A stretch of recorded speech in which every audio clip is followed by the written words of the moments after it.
What if the person you were trying to protect your heart from was the exact person your heart had already chosen years ago without telling you? What if every laugh you shared, every 3 a.m. phone call, every silent, comfortable moment sitting beside each other was not just friendship, but your soul quietly building a home inside someone else? What if the biggest love story of your life started not with a dramatic confession under the rain, but with a single accidental signature on a piece of paper that changed everything forever? This is not a story about falling in love. This is a story about realizing you never fell because you were already there, already living inside the love, already breathing it every single day without knowing its name. Stay until the very last word, because what happens between these two best friends will make you look at your own person differently, and you will never see friendship the same way again. I married my best friend by accident. What if the greatest love story of your life begins not with roses and confessions, but with a government form, a misunderstanding, and the most terrifying morning of your entire existence? Zara Ahmed had exactly 3 rules she lived by. Never eat cold biryani, never trust anyone who dislikes cats, and never, under any circumstances, develop romantic feelings for her best friend Ryan Malik. She had successfully maintained all 3 rules for 7 consecutive years. The biryani one was easy. The cat one required moderate vigilance. The third one was slowly, quietly, devastatingly destroying her from the inside. Rayan was the kind of person who remembered that you liked your chai with 1.5 spoons of sugar, not 2.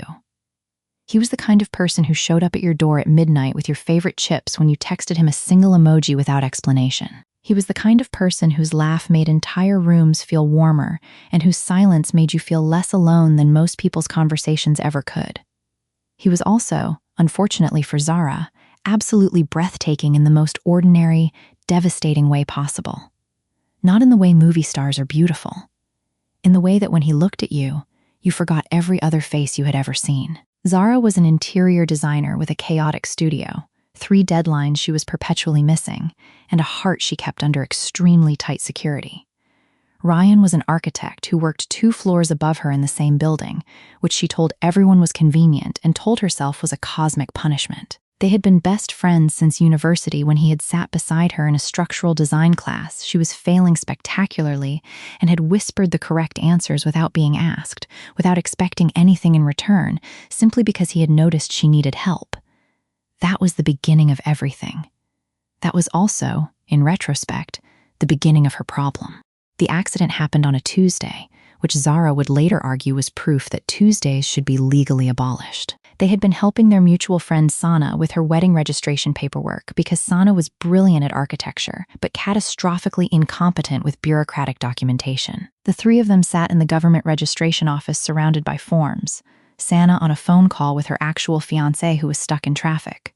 Ryan organizing documents with his characteristic quiet efficiency, and Zara stress-eating a samosa she had smuggled into a government building inside her oversized bag. The officer called them forward. Sana was still on the phone, waving them ahead, mouthing, "Just check the forms are right," and somehow, in the beautiful disaster of miscommunication that defines Zara's entire life, the officer processed the wrong couple. By the time Sana ended her call, by the time anyone looked at the papers properly, by the time the officer stamped everything with the particular finality of a man who had been doing this job for 23 years and had never once made an error he was willing to acknowledge, it was done.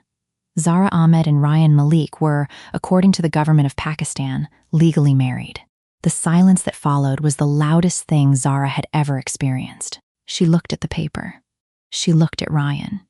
He was staring at the certificate with an expression she had never seen on his face before in 7 years of studying it, and she had studied it the way astronomers study stars, carefully, consistently, always from a safe and respectful distance. His jaw was tight. His eyes were unreadable. And then he did something completely unexpected. He laughed. Not a nervous laugh. Not an embarrassed laugh.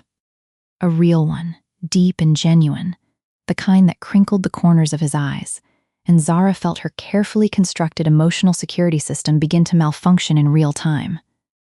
"Well," he said, turning to look at her with those eyes that had always seen too much of her, "this is new." Sana was already on the phone with a lawyer. Zara was calculating how quickly she could emigrate to another country. Ryan was folding his copy of the marriage certificate with the careful precision he applied to everything, as though it was something worth keeping. They left the office in a particular kind of silence that had texture to it, weight to it. Zara had experienced many silences with Ryan over 7 years. Comfortable ones, sad ones, silly ones. This one was something she had never felt before. This one felt like standing at the edge of something enormous and not being able to see the bottom. It can be annulled, she said, because someone had to say something practical, and she was, when not accidentally signing government documents, a practical person. Obviously, he agreed. He was walking beside her with his hands in his jacket pockets, not looking at her, which was unusual because Ryan almost always looked at her when they talked. It was one of the things she had spent 7 years trying not to think about.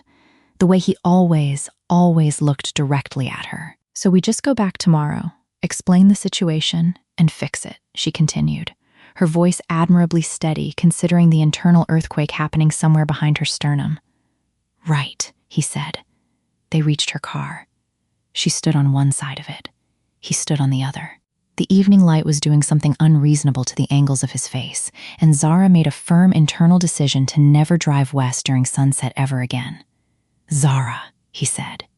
Don't, she said immediately. He looked up then, found her eyes across the roof of her small white car in the fading light of a Tuesday evening that had dismantled 7 years of careful, deliberate, exhausting self-control. You don't even know what I was going to say. I know exactly what you were going to say, she told him, because she did. She had always known. That was the most terrifying part of loving your best friend. You know them well enough to read what they are not saying, which means you also know when they are finally about to say it. He was quiet for a long moment.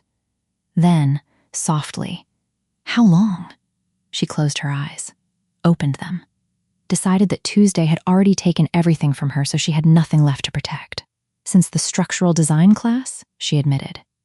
When you helped me without being asked. The expression that moved across his face then was one she had never seen before, and simultaneously recognized immediately because she had felt its twin living in her own chest for 7 years. It was relief. Raw, exhausted, long-imprisoned relief. Like someone who had been holding their breath since university and had finally, on a completely unremarkable Tuesday outside a government registration office, been given permission to exhale. I've loved you, he said, with the simple directness he applied to everything important. Since you smuggled a samosa into a place where samosas are absolutely not allowed. And I thought that was the most perfectly you thing any human being has ever done. Zara laughed despite herself. It came out shaky and bright and entirely uncontrolled, and she pressed her hand over her mouth as though she could catch it, but it was already gone, already floating out into the evening air between them, the first truly unguarded thing she had let escape in 7 years. They did not go home separately that night. They sat in her car in the parking lot of the government office until it was dark, talking in the way they had always talked, but different now, without the careful editing, without the strategic omissions, without the practiced distance. He told her that the reason he had taken the office 2 floors above hers 3 years ago was not because of the rent price as he had claimed, but because he could not decide whether being closer to her was better or worse for his general psychological well-being, and had settled on a compromise. She told him that the playlist she had made for late-night drives that she had casually shared with him 2 years ago was actually titled internally, Songs That Remind Me of Ryan, and she had simply renamed it before sending. He stared at her for a long time after that. Then he said, quietly, that his screensaver was a photo of the 2 of them from Sana's cousin's wedding 2 years ago, in which Zara was mid-laugh and not looking at the camera, and he had told everyone who asked that it was just a candid group photo, and the rest of the group had simply been cropped out. There was no rest of the group. There never had been. The annulment paperwork was never filed. Not because they forgot, though Zara would later claim this unconvincingly to anyone who asked. Not because it was too complicated, though Ryan would nod along to this explanation with a straight face that fooled no one who knew him, but because 3 weeks after the accident, sitting on her apartment floor surrounded by their shared takeout containers and his architectural drawings and her color swatches, somewhere between an argument about whether the kitchen she was designing needed exposed brick and a comfortable silence that stretched for 20 minutes without either of them feeling the need to fill it, Zara had looked at him and understood something with the quiet certainty of a person who has been searching for something their entire life and has just realized it has been sitting beside them the whole time. She was already home. She had been home for 7 years. She had just been too afraid to unlock the door. Ryan, she said. He looked up from his drawings, found her eyes the way he always had, directly, completely, with that particular attention that had undone her since the very beginning. "Yeah? I don't want to file the paperwork," she told him. He set down his pencil. The silence that followed was nothing like the one in the government office. This one was warm. This one had no edges. This one felt like every comfortable silence they had ever shared, collected, and distilled into a single perfect moment. "Neither do I," he said. "I haven't wanted to since the parking lot." "We're idiots," she said.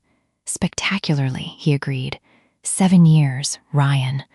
"I know." He reached across the architectural drawings and the color swatches and the remains of their dinner and took her hand with the ease of someone who had been waiting to do exactly this for 7 years and had finally been told it was allowed. "We have time to make up for it." They told Santa first, who screamed so loudly that 3 of her neighbors knocked to check if everyone was alive.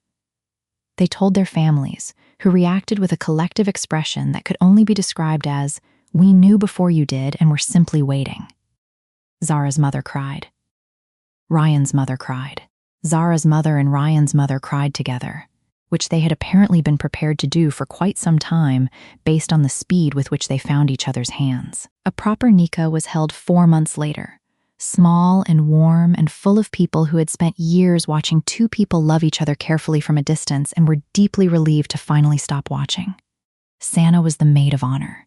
She wore a green dress and cried through the entire ceremony and refused to apologize for any of it. The government certificate, framed now, sat on their bookshelf beside his drafting tools and her color theory books, the most accidental and most honest document either of them had ever signed. On the evening of their nikah, sitting beside each other in the quiet after everyone had gone home, Ryan's hand in hers, his shoulder warm against hers, the apartment full of flowers and the soft evidence of a celebration, Zara looked at the ceiling and thought about the Tuesday that had broken all her rules.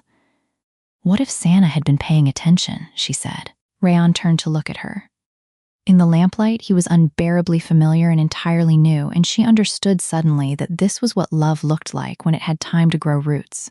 Not a single dramatic moment, but 7 years of small, ordinary moments that had built something stronger than any grand gesture ever could. "Then we'd probably have spent another 7 years eating cold biryani separately and calling it fine," he said. Zara laughed. He pressed his lips to her temple in the way that felt like it had always belonged there, because it had. Because they had always belonged here, in this warmth, in this easiness, in this love that had never needed to be invented, because it had simply been waiting, patient and certain, for them to finally stop being afraid of it. Some love stories begin with fireworks. Some begin with destiny. Theirs began with a samosa smuggled into a government office and one spectacularly incompetent Tuesday that turned out, against all reasonable expectations, to be the best day of both their lives. Conclusion. This story is ultimately not about an accident. It is about the beautiful and terrifying truth that the people we love most completely are often the people we are most afraid to love openly. Zara and Ryan spent 7 years building something extraordinary while pretending they were building nothing at all. The accident did not create their love. It simply removed every excuse they had left for not living inside it. The most profound relationships in life are rarely the loudest ones. They are the ones built in the quiet, in the ordinary, in the 7 years of showing up without being asked.